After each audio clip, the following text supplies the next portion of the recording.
joined McGill International Review in my freshman year. It's actually one of the first things I did. When I got off the plane, came and moved into res, I actually went to activities nights and went joined right away. When it came to getting into journalism and political science, I started at a pretty young age. My dad was a really big history buff, and he basically collected magazines and newspaper covers from his time, and he showed me sort of articles like the fall of the Shah, the Gulf War. And the thing is that I'm from the Middle East, and I basically lived through, I remember seeing the fall of Saddam Hussein, the assassination of Osama bin Laden, the rise of ISIS as well, the Arab Spring especially. Coming here really opened my eyes, because where I'm from, freedom of expression is a bit of a, it's controlled. There's not really much freedom of expression, so coming over here, I get to pretty much write about whatever I want.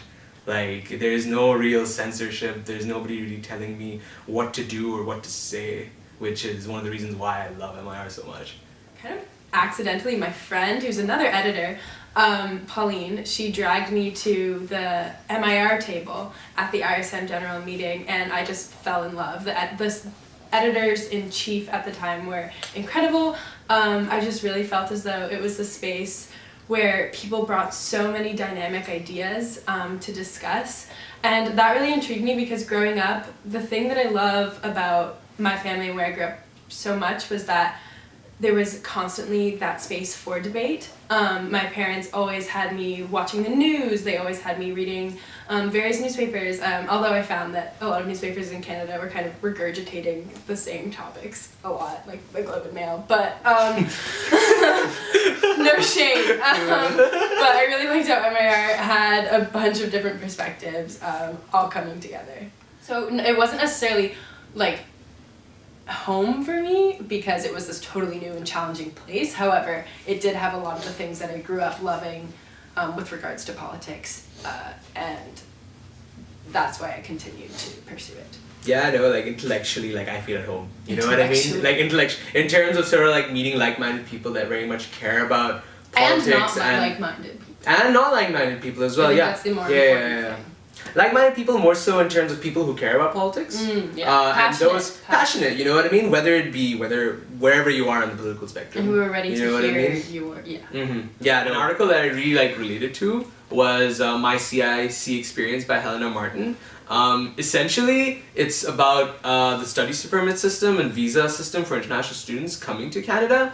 And for me, I'm a Pakistani citizen, and it took me 17 weeks. I missed frosh, I missed orientation. I kind of just ended up in res a week and a half late, not really knowing anybody. So reading an article about that, sort of explaining her experiences, I don't know, it's touched my heart. I was just wow, I'm not the only one, as much as I love to be very hipster, but you know what I mean?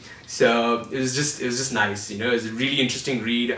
People still message her all the time. That article actually helped so many people. I wish I read it, because when I was sort of spent the entirety of my summer not knowing if I was going to college, it was at least seeing an article like that, I'd be oh, there's hope.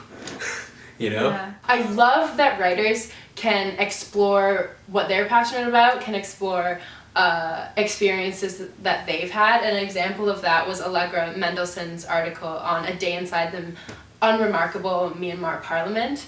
And it was just images and takes that you would just have never anticipated beforehand, especially considering how difficult it is to be able to get into that parliament.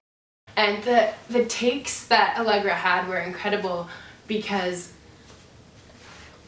I would say because of almost the lack of perspective that was there. It was about how empty the parliament was. It was this creepy take on authoritarianism that you wouldn't have otherwise understood had you not been there. And so, once again, I really enjoyed how Allegra was able to showcase that experience to all of our readers.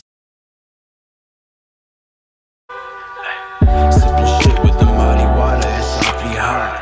One day taking some ayahuasca, but probably not.